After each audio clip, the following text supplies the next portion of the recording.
हुआ, देव रूप से उत्पन्न हुआ। अच्छा बताओ, एक छोटा बच्चा था 5 साल का मनोज, वो मर गया तो बड़ा आ गया। समझ में आया कि वो मर गया, ये तो हमारी कहने की भाषा हो गई, वास्तव में तो मैं वही का वही हूँ, लेकिन फिर भी कि अब वो बचपना नहीं है। जब युवापन है तब वो बचपना नहीं है, बचपना तो नहीं है, माने वो देह की अवस्था नहीं है, लेकिन जीव के भाव भी पलटे के नहीं पलटे साथ साथ। तो ऐसे देव और मनुष्यपना चेंज होने पर मूल वस्तु तो वही की वही रहती है, लेकिन उसकी भी अपनी परिणामों आदि की सब परिवर्तन होता है। इसलिए नित्य अनित्यपना ये आत्मा के धर्म है। पुद्गल न्यारी चीज़ है, पुद्गल में भी नित्य अनित्यपना है, आत्मा में भी नित्य अनित्यपना है। सांख्य मत यही तो कहता है, सांख्य मत कहता है आत्मा तो सर्वथा नित्य है, सर्वथा अजर अमर है, गीता का भी यही उपदेश है। लेकिन हमारे आचार्य कहते भैया ऐसा नहीं है, ये एकांत है। हाँ, वो तो आत्मा का स्वरूप कैसा कहते हैं कि ये उत्पन्न विनष्ट होते हुए भी ध्रुव रहता है। समझ में, जैसे उनके ब्रह्मा विष्णु महेश, हमारे यहाँ पर्याय का स्वरूप है। देखो वो कहते हैं ना त्रिनेत्र, और एक और कहते हैं ना त्रिकाली, और उत्पाद व ध्रुव्य। तो उत्पाद का नाम है ब्रह्मा, यानी रचना करना वो ब्रह्मा का काम, तो उत्पाद हुआ तो ये ब्रह्म स्वरूप आत्मा का। विष्णु का काम क्या है कि उसको मेंटेन कर रखना, ऑपरेट रखना, उसका पालन लालन संचालन, ठीक है। और तीसरा क्या है, संहार करना, नाश करना, वो शिव जी का काम कहते हैं। तो ब्रह्मा माने उत्पाद, और महेश माने व्यय, और विष्णु माने द्रव्य, तो उसका वैसा का वैसे ही संचालन बना रहे, वो वस्तु स्थिर रहे। तो आत्मा में उत्पाद व द्रव्य, ये ऐसा इसका धर्म है, जिसके कारण ये उत्पन्न और विनष्ट होते हुए भी वैसा का वैसा रहता है। जैसे अब सोना कड़े रूप से नष्ट हुआ, हार रूप से उत्पन्न हुआ, लेकिन ऐसा होने पर भी ना नष्ट हुआ ना उत्पन्न हुआ। तो दोनों बातें नित्य भी है और अनित्य भी है। समझ में, अजर अमर होता हुआ भी संसार दशा में निरंतर अपने मोह राग द्वेष रूप परिणामों से मर रहा है कि नहीं मर रहा है। समझ में, देह की अपेक्षा मर रहा है वो तो 50-60 साल में, लेकिन हर समय अपने परिणामों में राग द्वेष कर करके मर रहा है ना। तो इसलिए हमें आगम का एक बार माने अच्छे से अवलोकन करना चाहिए कि आचार्यों का जो अभिप्राय है एक बार वो सत रूप से हम ग्रहण कर लें, फिर कहीं कोई गड़बड़ नहीं हो सकती, फिर मार्ग बहुत सरल है, ठीक है ना। कहीं कोई खींच नहीं है, कहीं कोई एकांत नहीं है। देखो आप अपेक्षा को समझ जाएं तो सारे कथन ठीक है। जैसे आपने कहा कि हम ये कहें कि सोना पलटता है, ये भी ठीक। आप कहें सोना नहीं पलटता, ये भी ठीक। आप कहें कड़ा पलटा, ये भी ठीक। आप कहें कड़ा नहीं पलटा, सो भी ठीक। आप कहें दोनों पलटे हैं, सो भी ठीक। आप कहें दोनों ही नहीं पलटे, सो भी। अपेक्षा आपको क्लियर हो जानी चाहिए। बात है उसका मर्म पकड़ में आए, और वचन उस वाच्य को बताने वाले हैं। अगर पहले हमारे वचन ही गलत होंगे तो वाच्य सही कैसे पकड़ में आएगा। तो प्रारंभिक भूमिका में पहले नकल करना, जिस बच्चे को कुछ नहीं पता ना, तो पहले ये बताया जाता है बेटा जैसा बोल रहे हैं वैसा आप कॉपी करो। आ से अनार, ठीक है, बड़े आ से आम, पहले कॉपी करें, पहला काम ये है। अब जब वो कॉपी करना सीख जाता है फिर उसके बाद टोडरमल जी ने भी लिखा पहले नाम आदिक सीखे हैं। क्या क्या लिखा उसको, उद्देश्य, लक्षण, प्रयोजन, फिर लक्षण बताएंगे फिर प्रयोजन बताएंगे। तो पहले आगम का एक वाचन होता है, क्रम यही है कि पहले आचार्य ने जो लिखा है पहले हम उसको पढ़ते हैं।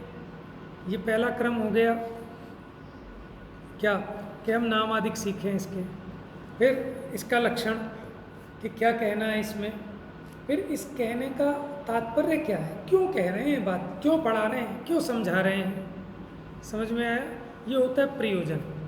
तो प्रयोजन पकड़ना बहुत ज़रूरी है।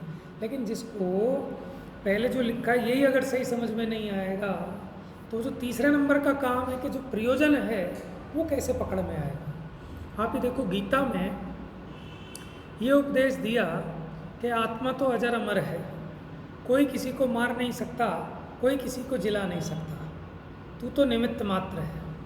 समझाया अर्जुन को श्री कृष्ण ने। अच्छा आपको एक बात और बताऊं, महाभारत का युद्ध किस किस के बीच में था? है कौरव और पांडव। हाँ बेटा ठीक है, हाँ जी ठीक है कि नहीं, ये आपका और हमारा भ्रम है। ये नारायण और प्रति नारायण के बीच का युद्ध था। किस किस का? नारायण और प्रति नारायण। नारायण कौन थे? श्री कृष्ण थे। और प्रति नारायण कौन था? कंस नहीं था, जरासंध था। समझ में आया? ये कौरव और पांडव तो बीच में ऐसे ही हैं। समझ में आया? मेन तो युद्ध नारायण प्रति नारायण का था।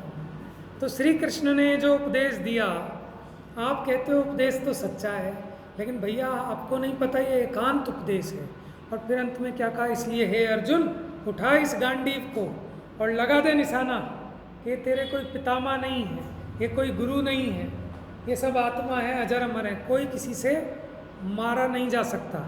आत्मा तो अजर अमर है, आत्मा नहीं मरता, देह है, देह अलग है। तो चला दे तीर। अब बताओ उसका उपदेश बढ़िया था कि घटिया था? समझ में आया? हमारे यहाँ भी कहते हैं आत्मा अजर अमर है, लेकिन कहते भैया चींटी मत मार देना, पानी छान के पीना। अगर आप सर्वथा ऐसा मानोगे कि आत्मा तो अजर अमर है, तो फिर क्यों पानी छानना, क्यों रात्रि भोजन त्याग करना, क्यों देख के चलना? सब निमट जाएगा। समझ में आया? तो आचार्यों ने बहुत सोच समझ के एक एक शब्द लिखा है।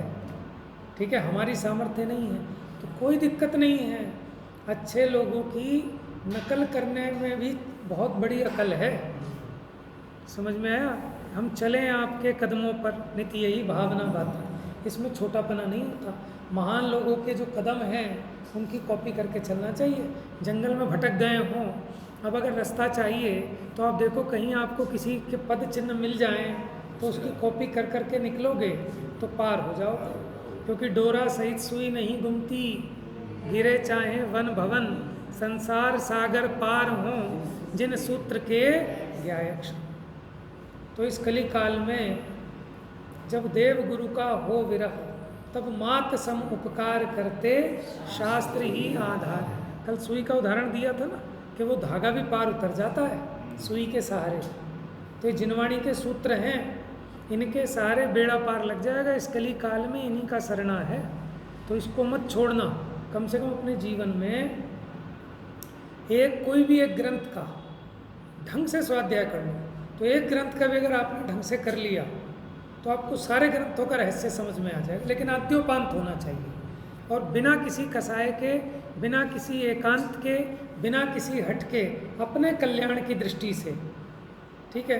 और किसी से मत अर्थ समझो, जो लिखा है बस उसी के हिसाब से पढ़ो, बस ज़्यादा डेढ़ कल भी मत लगाओ, तब आप उसके भाव को ग्रहण कर पाएंगे।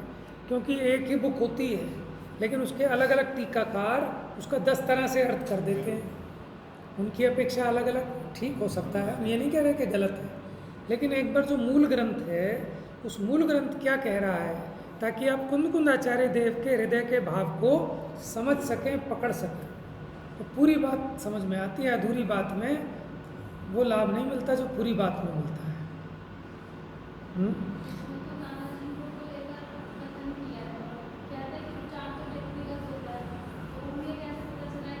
देखो उपचार ऐसा है, उपचार कब होता है? देखो दो अलग अलग विधाएं हैं। एक तो उपदेश, हमारे पास कोई आया तो मुनिवर ने उसको बस 2 मिनट समझाया और बस हो गया उसका काम, ये तो होता है उपचार। अब कोई है नहीं, कहाँ कोई निमित्त मिले। अब उन्होंने जो परंपरा से उनके पास ज्ञान आया, उन्होंने उसको इसमें संग्रहित करके छोड़ दिया कि जो कोई महाभाग्य वाला होगा, बुद्धिमान होगा, वो इसको पढ़ के समझ ले। पर्सनल समझाने में तो किसी एक व्यक्ति की मुख्यता से समझाया जाएगा, उसको स्पेसिफिकली जो रोग है उसी के बारे में समझाया जाएगा। लेकिन जब लिखना होगा कोई एक बुक, तो उसमें इसको जिस जिस प्रकार के रोग हो सकते हैं, किस किस प्रकार की परेशानियां हो सकती हैं, उन सब का समाधान लिखा जाएगा। समझ में आया ना? तो इसलिए लिखित साहित्य लिखना ये अपने आप में बहुत जिम्मेदारी का काम होता है कि हर एक व्यक्ति को इससे लाभ मिल जाए। कोई नंबर 1 के स्टैंडर्ड का है उसको भी, कोई 12 नंबर के स्टैंडर्ड का उसको भी, सबका काम इससे सिद्ध हो जाए। तो इसलिए या तो हम में इतनी अकल हो कि हम इसमें से छाट लें, नहीं तो हमें एक बार पूरा आद्योपांत पढ़ना चाहिए और पूरा भाव ग्रहण होता है, उसमें से सारा काम सिद्ध होता है। तो इस कली काल में ये एक ऐसा ग्रंथ है कि जो आपको वस्तु के स्वरूप का आपकी प्रयोजन की दृष्टि से सम्यक ज्ञान कराने में समर्थ है। तो कम से कम ये मनुष्य पर्याय मिल गई, जैन कुल मिल गया, तो जैसे उनके यहाँ गीता है ऐसे अपने समय सार है, समझ में। और अनेकांत की दृष्टि से इसमें एक एक जगह निरूपण किया, जगह जगह लिखते हैं अमृतचंद्राचार्य, इस प्रकार यहाँ एकांत आत्मा को नित्य मानने वाले सांख्य मत का खंडन हो। अभी इसमें गाथाएं आएंगी कि जो आत्मा को सर्वथा अकर्ता मानते हैं उन पर आत्मा को कथनचित कर्ता कहने वाली श्रुति का कोप होएगा। वो कहते हैं आत्मा को सर्वथा अकर्ता कहोगे तो तुम पे जिनवाणी नाराज होगी, तुम अभिनय कर रहे हो फिर, क्योंकि जिनवाणी तो आत्मा को कथनचित कर्ता कहती है, कथनचित अकर्ता कहती है। अब वो अपेक्षा यहाँ समझनी है, समझ में। देखो, अपना प्रयोजन अपने लक्ष्य में होना चाहिए, आचार्यों की महिमा अपने ज्ञान में होनी चाहिए, बहुमान होना चाहिए कि किसने लिखा, और वो भी उन्होंने अपने घर से नहीं लिखा। मृणमो शुद्ध केवली भणिदम, जैसा श्रुत केवलियों से आया तब आपको इसकी महिमा भाषित होगी। ये नहीं कि जैसा अपने मन में आया वैसा अर्थ कर लिया। यहाँ वो माने वो कवि वाली बुद्धि की ज़रूरत नहीं है कि हम अपनी 1.5 अकल लगा के एक नया अर्थ और निकालें, इधर की गोटी उधर फिट करें, उसकी कोई गुंजाइश नहीं है, अधिकार भी नहीं है और ज़रूरत भी नहीं है। ट्रीटमेंट इसी हिसाब से होगा जैसे आचार्यों की आज्ञा है, क्योंकि वस्तु का स्वरूप कहा है उन्होंने भी अपने घर से नहीं कहा, जैसा वस्तु का स्वरूप है वो बताया है। तो कम से कम सम्यक दर्शन हो नहीं हो वो अलग बात है, लेकिन जो सम्यक दर्शन का उपाय है, जो आचार्यों का बताया हुआ मार्ग है, अगर इस पर्याय में हमने उसको भी समझ लिया तो आप समझ लेना एक बहुत बड़ी अचीवमेंट होगी। आपको याद हो अग्निभूति और वायुभूति की कथा कि पिछले भाव में पढ़ाया था उसके मामा ने उन्हें, और इस भाव में क्या हुआ था कि वो कुचन्यमती के हो गए थे। क्या हुआ, जब उन्होंने ऐसे हाथ रखा, उन्होंने कहा कि साहब आपने हमारी बच्ची को बिगाड़ दिया, कि भैया तुम्हारी बच्ची नहीं है तो मेरे शिष्य हैं। उन्होंने हाथ रखा और ग्रंथों की गाथाएं उन्हें तुरंत स्मरण में आ गए, धड़ाधड़ सुनानी चालू कर दी, पूरी सभा माने देखती रह गई। तो ऐसे अगर विनय सहित, ये मेन गाथा है मूलाचार ग्रंथ की, कि विनय सहित जो जिनवाणी का हमने अध्ययन किया वो भले ही कर्म के उदय के कारण विस्मृत हो जाए, लेकिन वो पुनः स्मृत हो जाता है। देखो कोई जीव ऐसा है जिसको एक बार पढ़ने में बड़ी जल्दी समझ में आ जाती है, विधि पूरी हाथ लग जाती है। कोई एक ऐसा है कि 50 साल लग जाते हैं तब समझ में नहीं आती है। तो जिसे 1 साल में समझ में आ गया, गिरी में नहीं आया, उसने पूर्व भाव में जरूर मेहनत की। तुमने नहीं की, आज कर लो, आगे जाके तुरंत, लेकिन विनय से करोगे तब। तो इसलिए आचार्यों का बहुमान, ठीक है ना, करने योग्य कार्य मेरा इसमें सिद्ध होगा, कम से कम इतना भरोसा उसके साथ हम पढ़ेंगे तो अवश्य हमारे कार्य की सिद्धि होगी। और इसमें नियमित पना चाहिए। नियमित पना माने एक भी गाथा छोड़नी नहीं। बाई चांस नहीं आते तो पढ़ लो घर पे, नहीं आता पूछ लो, क्योंकि क्रम से एक एक स्वाध्याय करोगे तब आपको रहस्य पकड़ में आएगा। नहीं तो फिर आप छाट के गाथाएं पढ़ोगे तो मामला गड़बड़ होगा। फिर हम तो फिर अपने हिसाब से निकाल लेते हैं ना। तो ऐसे वो गीता का उपदेश लगता है ऐसा है कि ऐसे ही समय सार है, वो ऐसे ही गीता है कि नहीं, बिल्कुल नहीं है ऐसा। समझ में है? यहाँ तो 1.5 का आंकड़ा है, पूरा मैंने 36 का आंकड़ा है, पूरा उल्टा है। समझ में आया? 2 एकांती हैं, एक कहता है वस्तु नित्य है, एक कहता है अनित्य है, कि दोनों को मिला दो बन गया जैन धर्म। ऐसा बिल्कुल नहीं है। 2 झूठे मिलके एक सच्चा नहीं बन सकता। ये तो जिन्हें पता नहीं है वो मंच पे आके ऐसी बात बोलते हैं कि सब धर्म एक समान है। ये कहते हैं नित्य, ये कहते हैं अनित्य। जैन धर्म कहता है नित्य भी अनित्य भी। जैन धर्म का हृदय इतना बड़ा कि दोनों सही हैं। हम कह रहे हैं दोनों गलत हैं। समझ में आया? ऐसे ही तो वो एक कहता है आत्मा शुद्ध है, एक कहता है आत्मा अशुद्ध। हम कह रहे हैं कि दोनों सही हैं, कि हम कह रहे हैं दोनों गलत हैं, क्योंकि उन दोनों को जो मानता है वो उभयाभासी है, वो सम्यक नहीं है। एक एकांत निश्चय को मान बैठा है, एक एकांत व्यवहार को मान बैठा, तीसरे ने जैसा ये मान रहा है वो भी मान लो और जैसा ये मान रहा है वो भी मान लो। तो उसको आचार्यों ने कहा उभयाभासी, वो डबल मिथ्या दृष्टि है। समझ में आया? तो इसलिए आचार्य देव ने बड़ी सावधानी से एक एक शब्द लिखा है, ऐसे ही नहीं लिखा।